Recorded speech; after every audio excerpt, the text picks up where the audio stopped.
7 to play here in the third.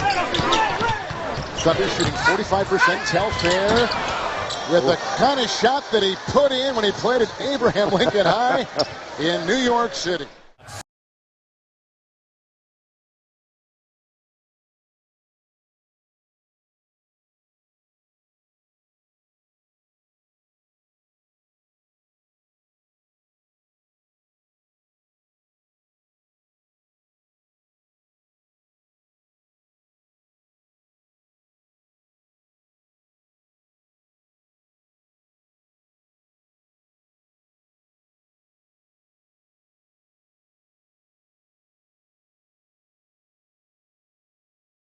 Sebastian Telfair, one of the best basketball players in New York City history, one of the best point guards in New York City history, has just admitted that he's back in the projects in Brooklyn, New York. And the story is actually crazy, man. How someone could make upwards, I believe, to 20 to 25 million in his career. Pretty decent NBA player, not a star in the league, but, he definitely made his way. He played with LeBron. He didn't average the best stats I thought he could. And quite frankly, I thought, while he was in the NBA, he didn't really reach his full potential. But that's besides the point, man. This guy has made a lot of money in his career. And he admits that a big part of why he's back in the projects in Coney Island, New York, Brooklyn, New York, is because of his divorce.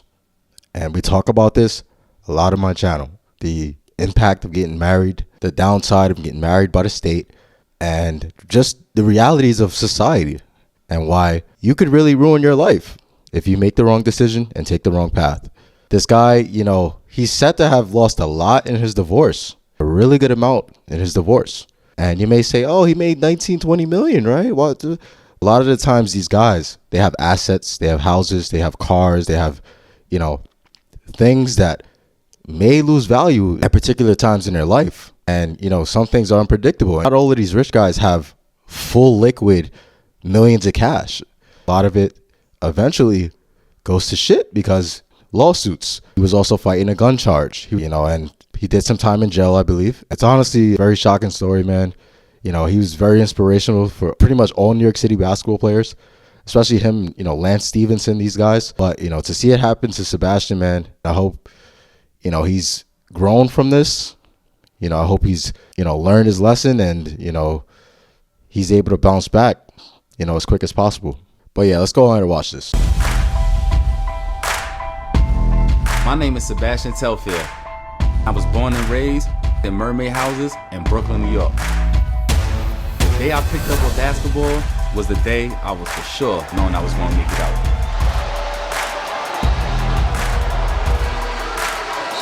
After being the #1 player in New York City history, I turned that dream into a reality.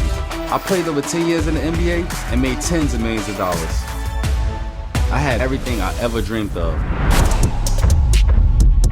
But after a series of legal issues and personal problems, that's how I take care of my baby.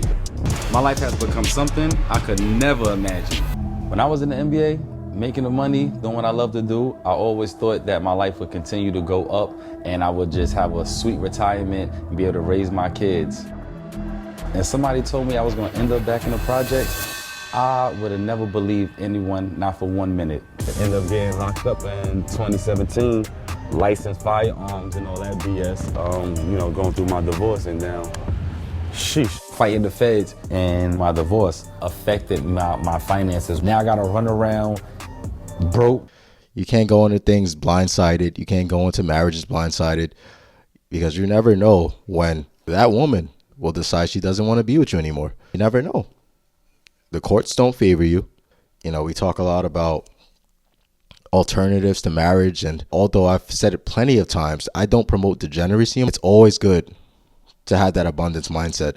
I really don't think men should be viewing marriage as something of abundance because it's quite frankly not that of today. It's not. Much as people will try to tell you, oh, just get married, bro. Just do this, bro. And they'll try to give you alternatives, these marriages you want to do in the church. It sounds like a good idea, right? What girls are you going to get to marry through the church today? With all this economic stress, with all the things happening in society right now. She's pursuing her career, her education. You're not going to be able to get these women to marry through the church.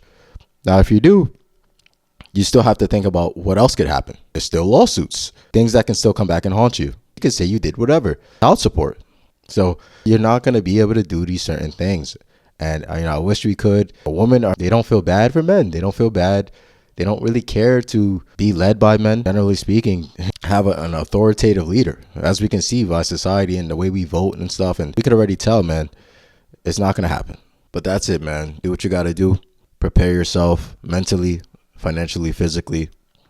Protect yourself. Don't go in with this blind mindset that just because you're successful or just because you have things going on that you could just hop into a marriage with a girl. A lot of these girls are not virgins. These girls in the church, they're not virgins. Every girl I've met in the church, she wasn't a virgin. One of my first relationships, she was heavily devoted to religion. Guess what? She had about 7 bodies in high school, 7 guys. And she told me. So, hey, man, I don't know where we're going with this marriage stuff, man. Divorce is way too powerful for women. And you could end up in a situation like this where your life is literally destroyed forever. But I hope this is a message to everyone out there, man. This could happen to anyone.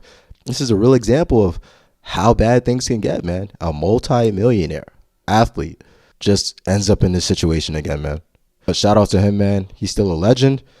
Once again, I hope everything goes well for him, man. But this is the reality of being a man today, man. And you gotta wake up and not let the system beat you. If you liked the video, it's your boy Jermaine. I'm out. Peace.